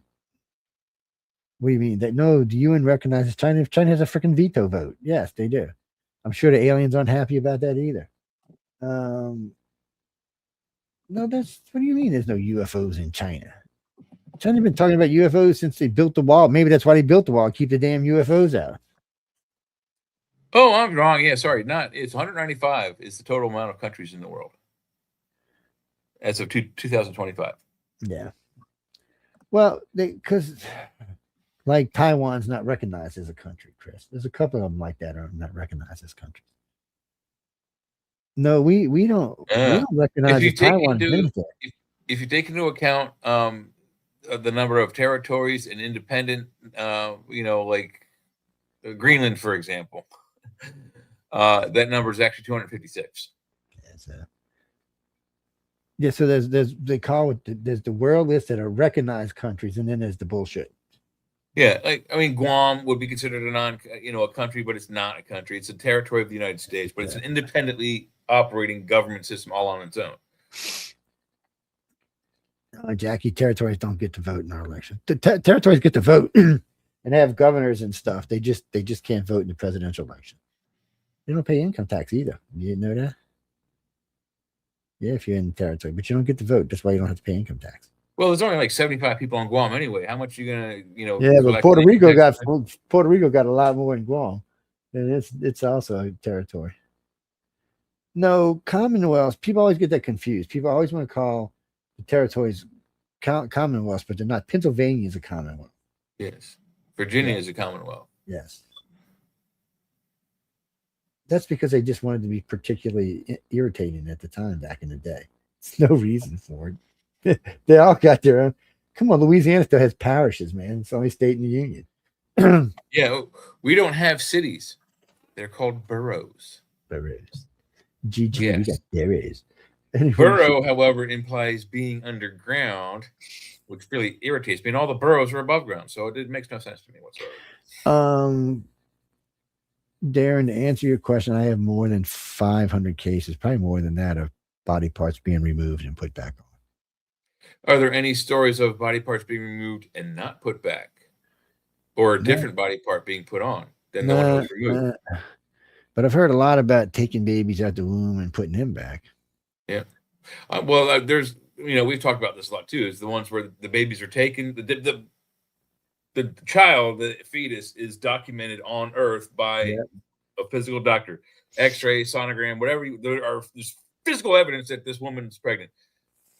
A couple days, weeks go by, she gets abducted. Boom, gone. No trace. No firsthand evidence. No secondhand evidence of. In other words, you don't see the protruding belly, and you don't see swollen breasts filling with milk. None of that seems to have. She was never pregnant, and it baffles the doctors when they come. So when the girl comes for their, trimesters or whatever. Where's the baby? So in 1990, so in 92, I got with a group of people, and we did our first abduction study, which was 5,000 cases worldwide. So by finding that, we stumbled across the missing baby syndrome. So we started hunting down cases all around the planet. We found about 5,400 cases where we could get access to the person, and there was far more than that, but that's ones we could get access to the doctor. It's shocking you found even 5,400 of them. To be honest with you. Oh no, man, it was a lot. I mean, when we originally got the caseload that was handed to us, and it came from, according to the guy who came from somebody in the government, it was like 55,000. Yeah, and I think this is part of the problem with the Greada Treaty. I think that the vast number of abductees and fetuses that are taken and never returned. I think Eisenhower and his cronies, when they set this Greada Treaty up, until they realized the scope of the actual fraud that's been put upon them, it was already too late. I mean, there's nothing they couldn't stop. But I don't even know why they even talk about that, because they were abducted long before any treaties. Yeah, I know. I mean, they were abducted before we were a effing country. They were going to do it whether their Greada Treaty was signed or not. Yes, I never understood that. Sometimes I wondered if that wasn't to satisfy something else. Not so much for aliens. It's probably a precursor to getting exopolitics going, but I think there was an X amount of fear there that was starting to catch on, that they had to nip in the butt before it went global. But I think so too. But also, I think because there was a lot of still angst and anxiety coming out of World War II. How do you tell the entire planet, oh, by the way, we met these people, and we can't stop them from doing anything they want, and they're going to come for your children? How do you say that to the entire planet? Just what? We're already enough paranoid freaks on this planet to start off with. It was the start of the nuclear Cold War too, as a matter of fact. So yeah, I mean, how do you go about telling people? By the way, we just kicked Germany's ass in World War II, and we're not in control of our own skies. That's the main impetus for the whole secrecy thing in the first place.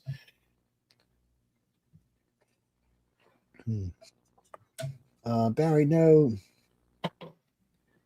The aliens, look, they're running their agendas whether we like it or not. No, because they could have easily shortcutted us at any time. Roswell was probably a shortcut. If it was an accident, if it was on purpose, it was an accident, we just got lucky. Because sometimes I wonder if the computer age wasn't an accident, and that they say we got aircraft aluminum, fiber optics, and a couple of microchips from the Roswell crash.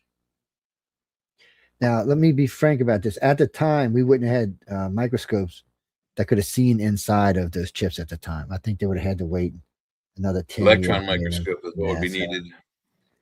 So, well, you have to know what's inside them to make one. Yes. And then they bumbled around, but well, because we went from tubes, which none of y'all probably know what tubes are, but back in the day, man, we start something up and go, and it light up inside, and all these little tubes. It comes like a little musical instrument almost. Yeah. And well, that's one of the reasons tube amps are so much better than regular amps are. Tube amps are, for some reason, are much more powerful than digital amps. Some of the new kids, the new generation of kids who have discovered my generation's video games, like the Intellivisions and the Atari first generation things from the 70s and 80s, have gone to finding those machines on eBay that are still working, finding cartridges that still work, and buying them and playing them, but they can't stand watching them on modern day LEDs. So what do? They go back to eBay and they buy a television that has a tube in it still because it has better graphics, better resolution for the older games. Don't buy no more cathode ray tubes, people. Jesus, let that shit go extinct. That is just dangerous. They can explode. You didn't realize you had a little thing of radiation in your house, man. That cathode ray tube is just deadly. It's bad. That's why Joe and I need these. We sat too close to our televisions when we were dumb little kids. Oh, I haven't had I've only had digital screens since the 90s. Yeah, about same here. Well, I remember when I got my first 32-inch TV, 36-inch TV. This thing was a monster. It took two people to carry it in the house. Yeah, but it has a tube in it. Yeah, it probably weighs 500 pounds. Yeah. So it was a great TV. It had all kind of features in it. And I remember a friend of mine called me and said, "Joe, you got to come see this." He got one of those projector TVs, 76 inches. Oh, God. And I was like, damn, that thing's big. I never was a fan of projector TVs, though. No, they were very, I mean, you really had to turn all the lights out. Otherwise, yeah, you did. They were funny. They were funny. And then I remember when I got my first big screen TV, my first LED, and it was a 1080i, I believe, back then. And I was like, this is pretty good. And then P came out, and then now we got 8K. I mean, 800 people. All right, let me explain something to you people. Right off the bat. Ultra HD, yeah. Say you sell some money, okay? Most of y'all can't even see 1080i or P for that matter. Your human eye can't see the resolution. 4,000K. You're gonna have to get some special glasses to see what else is in those pictures. So this is the first thing I remember when we got 1080. You could start seeing hairs on people's faces, little pimples and stuff, little dots, little blemishes. And then I went to 1080i, and then it got even better. And then 4K came out, which was cool, but you really didn't see that much more detail in anything else because it's lost in the human eye after a certain point. Hey, what can I tell you, Peter? Yeah, and to roll it back for you guys, I started college in Savannah for a video degree at a place where we had Sony technology, and it was the first year. It was my first year in. Our Sony representative, we got free Sony, brand new Sony video equipment every 6 months to use at the school. We were like a testing site. So like new products were coming out, they would test it on us. And if, what their new video camera can handle, being tossed around by a bunch of irresponsible college students, it'll be great for news crews in the field. So anyway, this guy comes in and he's got the first digital television system. It's a television, a digital, a fully digital disc player, an analog to digital converter, and I think there's one other device that had. I think there's 4 pieces, but all together, and this is like 1989, 88, 89, all together, the entire system, $150,000. This is over 40 years ago. To mark it up for today's economy, it's probably be like $1.5 million to have that system originally. And then we're still tweaking on it, but that system no longer is being used anymore. It's obsolete. It is now, the stuff we have now is 8,000 times better. 8K Ultra HD. Well, that's a problem, Jesse. It's like telephones. It's like upgrading every year. Why? They're not gotten any better. I mean, they're better, but they're not really better. Make it last. Well, why can't make the phone last me my whole lifetime? I've never had a phone last more than a year, but that's because I destroy phones, not because I keep. Well, actually, no, that's not true. This phone right here is 2 years old. Well, I mean, but yeah, if you take care of them, they should last you forever. The problem is that might be 3 years. Cell phone, towers is when they, at some point, they decide to stop supporting the data that's going to and from that phone from the cell towers. That's the problem. Yeah, right now we're at 4.5K people. So if you get anything below that, it's not going to work. But no, we got to go because I don't want to get into stories because it's already 8:00. So we got to get out of here. And I got to get my sinuses because they're about to drive me crazy. No, it drips and gets stuck in the back of my neck. My throat makes me want to nuts. If I get a good cure for it, let me know. Good saline wash might help. But anyway, we're going to get out of here. That Nuvage thing, maybe that. Yeah, that might. Yeah, I've been thinking about it too. Jesse, we'll probably talk some more stories next week. And then I got to sit down and do some guests because I promised some people I'd bring them on, and then I kind of blew them off. So I got to get my butt back to busy. I get sidetracked with this stuff, and I'm still working on a couple other projects besides that. But everybody watching the Roku tonight, I hope you enjoyed the show. It was well behaved tonight. Of course, you're getting moon groans. Stayed on topic too, for the most part. You can, yes, pretty good. You can go gripe to Michelle DeRoche. She likes to hear that kind of stuff. She's coming on just in about 10 minutes. She'll be on live on the Outer Realm. Probably in the green room now. Her guest. What are you talking about, Chris? Who? No. You're saying something, but you're not telling me what show it is. Oh no, that's the Outer Realm. That's what is it tonight? I think it's Spooky Chapelaya. That's what it is. The creepy tales of DJ Jimmy and Jared King. Check it out. Spooky Chapelaya. Man, that's my territory. Sounds scary, yeah. Scary night, huh? Y'all getting scary stories. Actually, Gene, I will try. I always try to get at least 3 of the stories, and we got one and a piece of one in tonight. No, we weren't really off topic. I just got a little deeper in that other one than I should have. Well, there's lots of stuff I left out. Like when we were talking about standing in the doors out there, there was at one point, it was like that thing that showed up. It was like, like I said, it was like looked to me back in 9th grade, but when it turned to move to go away, we were all like sucked to the ground. Yeah, it was just like the gravity tripled or something. If you think about it, if they're using a gravity wave generator or gravity wave. Oh, yeah, they're doing something with gravity. Yeah, they could easily change or increase the gravity, lessen it, increase it. No, see, that's what I'm saying. It didn't affect whatever the being was, and it didn't affect the 4 people. Well, imagine it's targeted. Yeah, it probably didn't affect everyone else on the planet either. It's probably a very local effect. Oh no, they weren't trying to hurt us. If they weren't wanting to hurt us, they could. It's just that one alien showed up because he reached for that girl, and I think the alien felt protective for some reason. Well, he probably don't know who did that human from being. He's never been there before. And remember, they're telepathic, so no telling what that guy was thinking when he was thinking about grabbing that kid.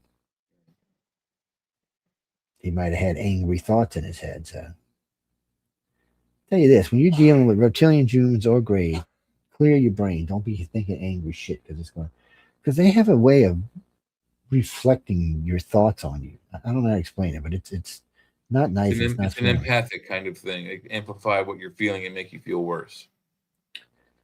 Real quick, so the Greys kind of look at us as pets. Really, really like your favorite pet, like the one you let sleep in your bed with you. They kind of look at us like that. Only because they've been watching us for so long. The reptilians actually consider us to be family. They will even go out of their way to protect the contact. Greys will too sometimes, but the reptilians will. Yeah, but I think the main reason we're still here is the reptilians pretty much, mess with them, mess with us kind of thing. Yeah, well, they do. They consider us. Ever since they went and raped and pillaged across Mesopotamia and with this and damn, what's the one starts with an S? Anyway, I put my brain on the spot. Yeah. Well, they're the oldest. Yeah. So they went rampaging and raping across Mesopotamia and making giant beings like the Nephilim.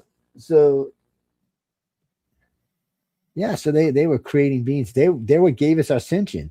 Remember, people forget, but when you listen to the human aliens or when you listen to the Sumerians talk, so that first creation of man was like us, a little shorter, a little stockier. Did not have the brain power. Like the caveman types, yeah. Yeah, didn't have the brain power we did.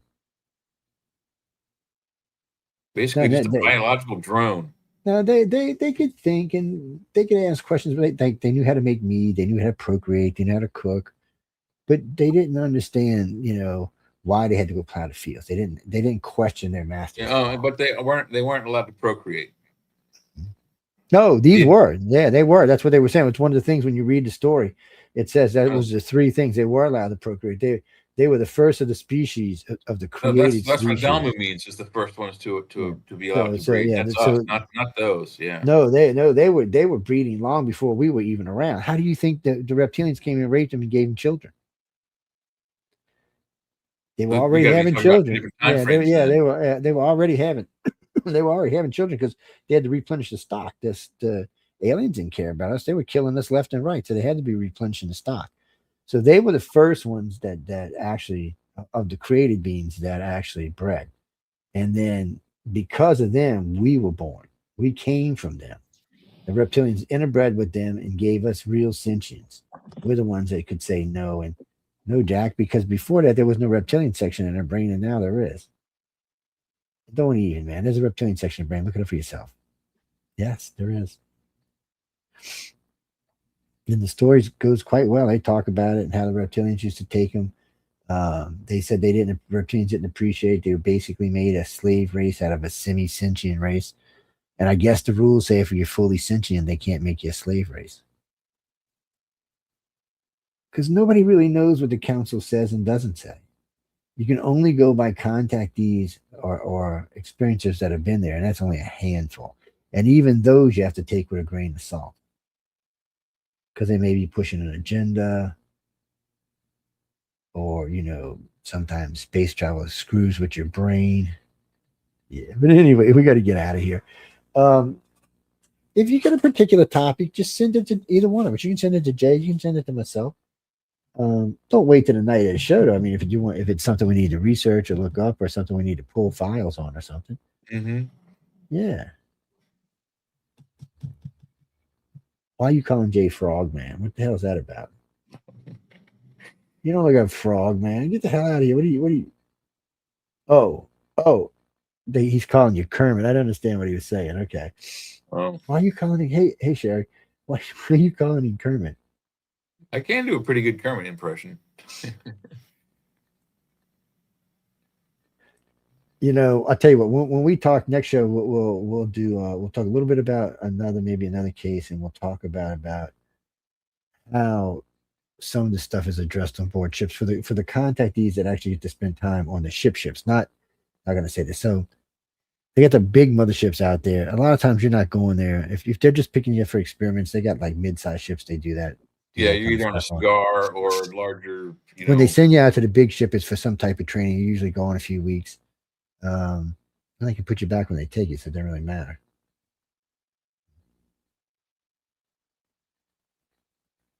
So, that's amazing. If they're doing that, taking you and putting you back, they're taking you for like 2 weeks and putting you back the day they took you. They're basically creating all kinds of splinter timelines out there, huh? Well, so when this was put to a gray, and we did this with over 100 contactees, we did this was over a 3-year period. When this was put to a gray, they said two things, actually. They said the way things happen now are a direct reflection to the people working or the people who are trying to look at them. They said they didn't realize how dogmatic they had become in the way they did things. So this was one of the ways they were changing it. 2, they create dimensional pockets is what they called it. So they're not screwing with time itself. They're just making a little pocket inside the dimension and putting you in there. I guess it doesn't allow time to pass. Yeah. Or wherever you come out of it is where the time.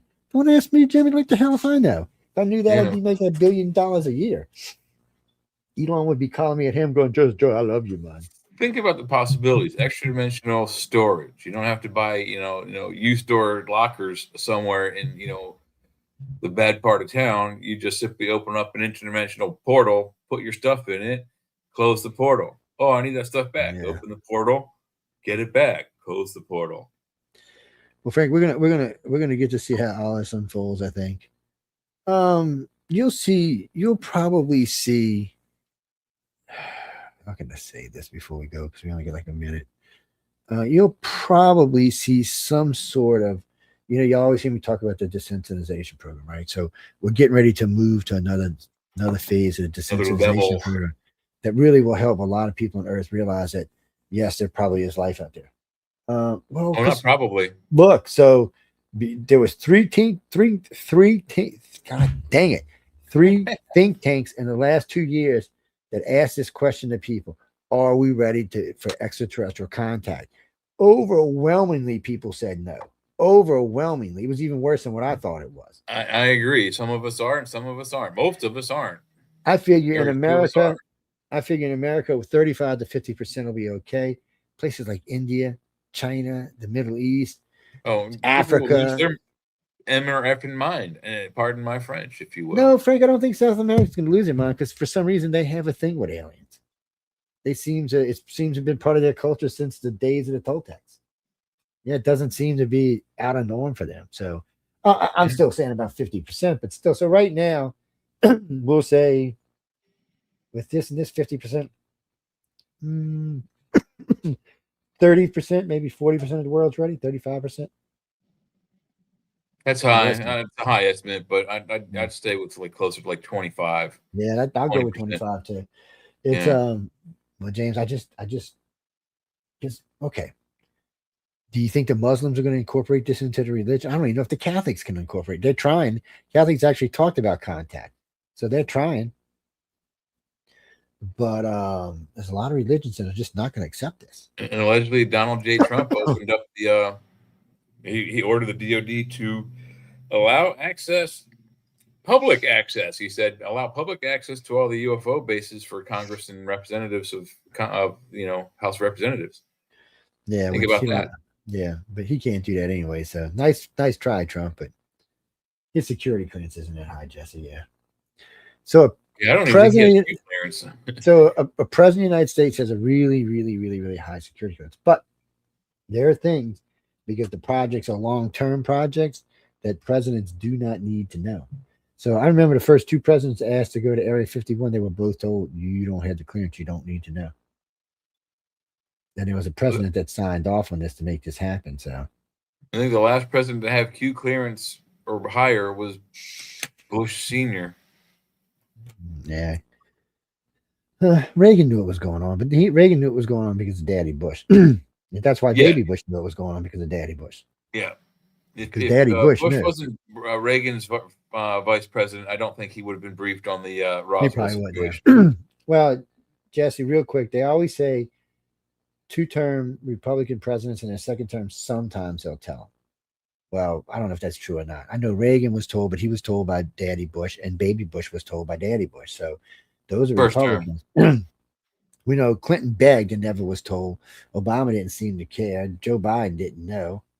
Well, Obama's not smart enough to even understand the subject matter in the first place, so I'm glad he didn't ask about it. But anyway, guys, we got to get out of here because we don't run into Michelle's time. So I want to thank everyone for tuning in to United Public Radio and UFO Undercover. I'm going to clear my throat out. I hope y'all enjoy the next show coming up. Oh, give Michelle a hard time, man. Ask some hard questions. Yeah. Yeah. Ask her how that broom flies. Yeah. I dare one of y'all to go ask her how her broom flies. Come on, you bunch of chickens. What a bunch of chickens, man. Anyway, again, thanks everyone. Thanks for tuning in to United Public Radio and UFO Undercover. Any moans, groans, bitch, great, please write to Michelle. Also, if you want to, ICARCox.net, write to Jay, write to myself. Any ideas, any thoughts, any guests. We're always looking. But good night, everybody, and hang out with Michelle. Bye. Bye. It's bye-bye.